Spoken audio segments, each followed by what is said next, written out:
Alright, hello people of Mission Valley Rail videos. So today we have a box here. I'm not going to tell you what the box is until we get into it, but yeah. So, I got this at a train show just today. Yeah, pretty crazy model. You'll quickly see what it is once we open this foam, so. And here we go. I got it. I got a museum quality turbine. So this is number 28 with the unique little, I would say, doghouse kind of thing on the tender. So I'm gonna real quickly just pan the camera and get everything out of the box. So hold on. So I thought I would show you all the whole box before I actually got it out. So you have first the museum quality logo. Just for size comparison, here's my hand compared to the box. And then you have HO scale GTEL 8,500 horsepower 3-unit big blow turbine. Then right here you have super turbine. On the other side you have the museum quality logo again. On the back you have the actual SKU number and the picture. So you have scale trains, loc sound, the actual drawing of the model, the number, stuff like that. Price, which we'll talk about here in a minute. And then on the other side we have another museum quality logo. On the back though is where all the information about it is, like the features, which I'll have you guys, if you guys want to look at real quick.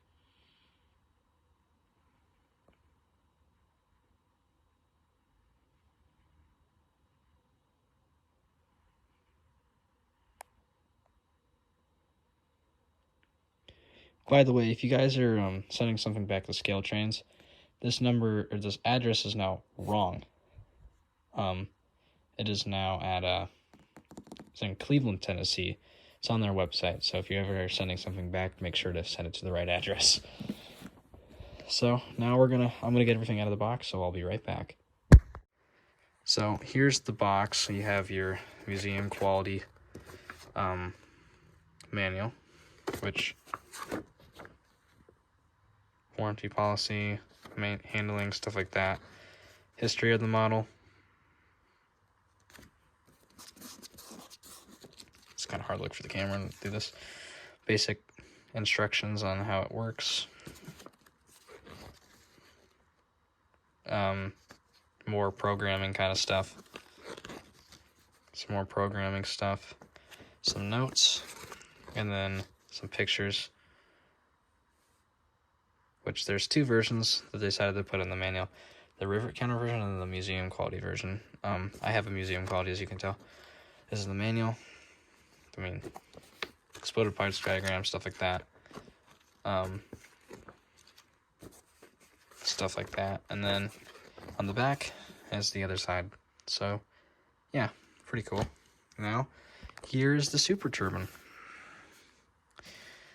Now, we're going to get everything out, and then I'm going to go to my room and take everything in there. So we're going to get these out of the box, and then we're going to go to my room. So I'll pan out once we get everything out of the box. So we'll start out here at the A unit. This is going to be a little difficult to do with only one hand, but it's whatever. Oh, these things are heavy. I mean, I think we can do a size comparison, but I think the A unit alone is bigger than my Kodachrome tunnel motor, which my Kodachrome tunnel motor is the biggest locomotive I own right now, so that is a decent sized locomotive. Here's the B unit. Oh, the door's already opened. Whoops. Back here is the actual jet engine. We'll get into it here in a minute, but the jet engine actually spins, which is a really cool feature. Whew. And then finally, we got the little fuel tender, which, I mean, pretty self-explanatory. It's a fuel tender. It held the bunker seat oil that was used for the turbine, which actually is the same reason why it kind of fell out of favor. When the turbines were made, bunker seat oil was quite inexpensive. But in the 1960s, when the gas, I think the gas prices was the 70s, which it could could be wrong, but maybe the 80s? I don't remember. But anyways, they figured out that bunker seed oil is actually used can be used to make plastics and petroleum products. So then the turbine the prices of fuel went like this, just up, horribly went up, to the point of where they decided to retire the units in 1969. Like very late 1969, though. So we're going to take these over into my room and we'll get them out of the box, and we will run them as well so you can hear their jet engine, which I turned it on earlier, pierced my ears, so we'll be right back. So we got the turbine out of the box and all hooked up. And yeah, this thing is a staggering amount of train. I mean, so I got the Kodachrome here, which was my biggest locomotive before I got this. Here it is compared to just the A unit, which is just the unit, just the cab, the auxiliary diesel engine, and a bit of fuel.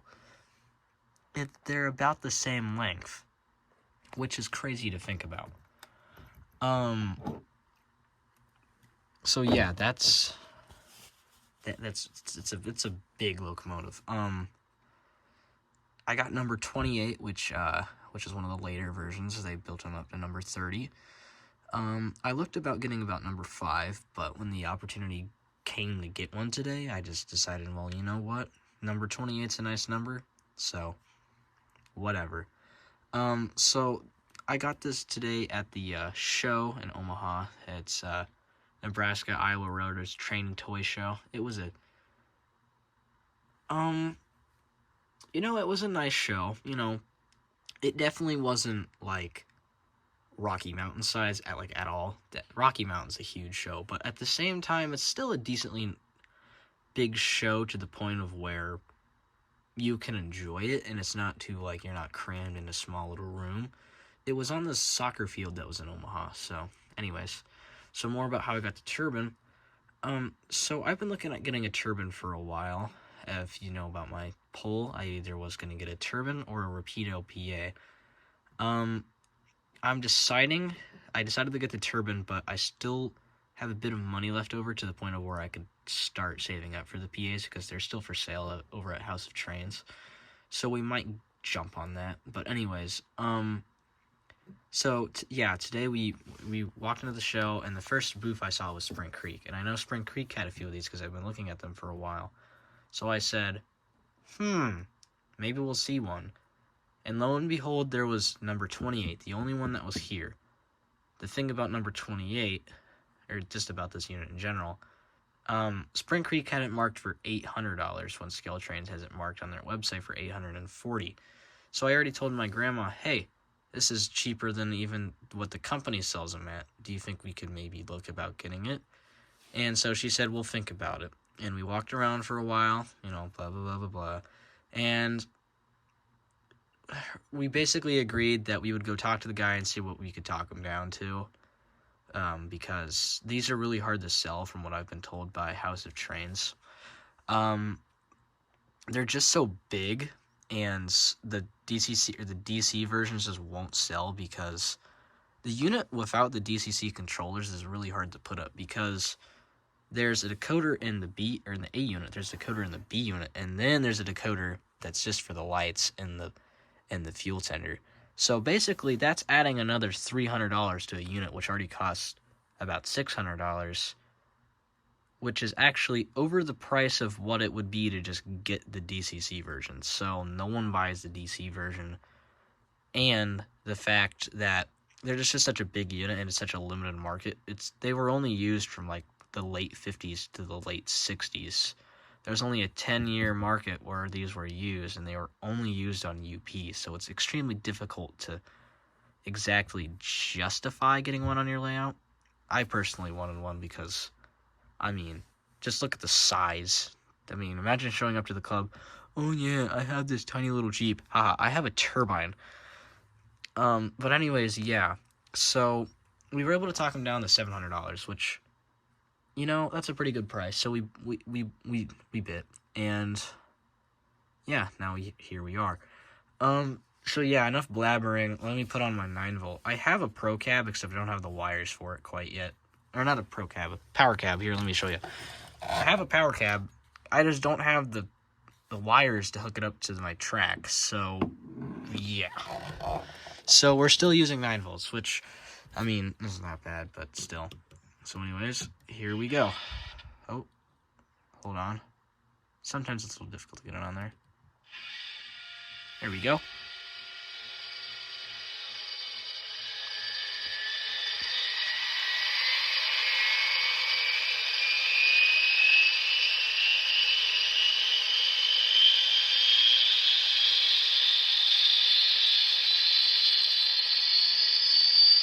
Now, if you were here, this thing, like, oh, this hurts your ears even. There's a reason why these were called the big blows. In fact, these were actually banned in the Los Angeles areas because of how loud they were. It was just shocking of how loud these things are. But, I mean, granted, it is just kind of a jet engine in a train, so, yeah. So, a few other things about these units. This version, here, I'll show you the other side. This is the late version, which is denoted by the fact that it has the handrails on the side and it has the lettering. If I got, number, I think it's 1 through 5, does not have the UP lettering on the front, and it does not have the front handrails. I would like to get a number 5, or number 5 or number 1, but at the moment, 1 turbine is enough, so.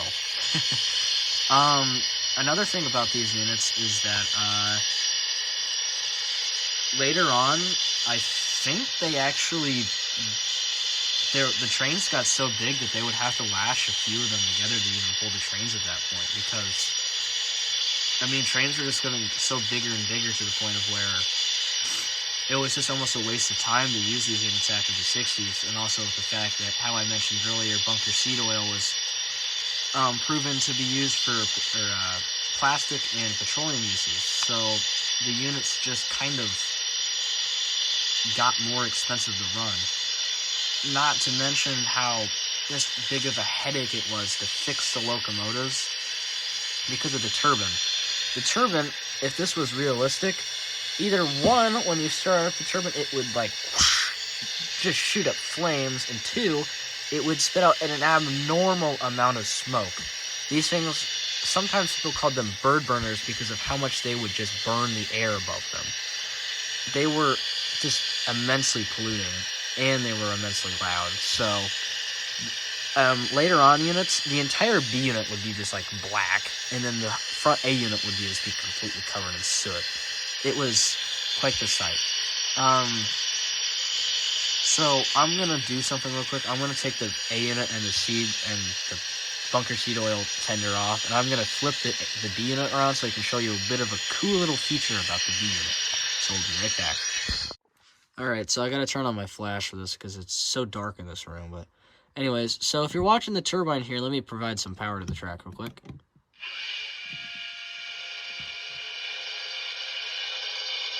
Some of you already might know about this, but the turbine actually spins, which I find really cool.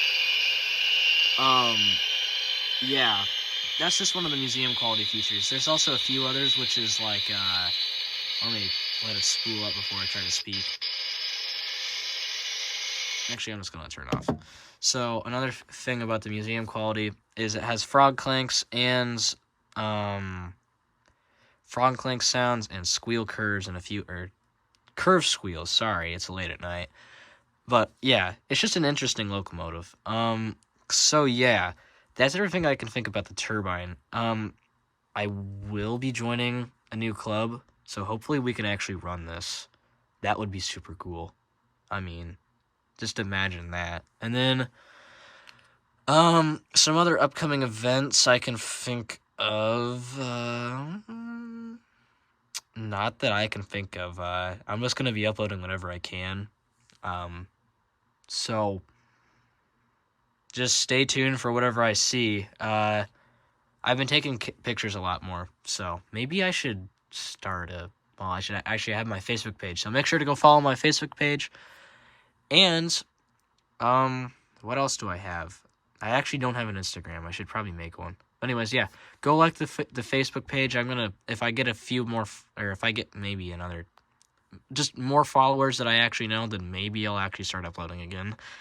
But I don't know. So anyways, this is Nishna Valley Rail Videos with the Turbine, signing out.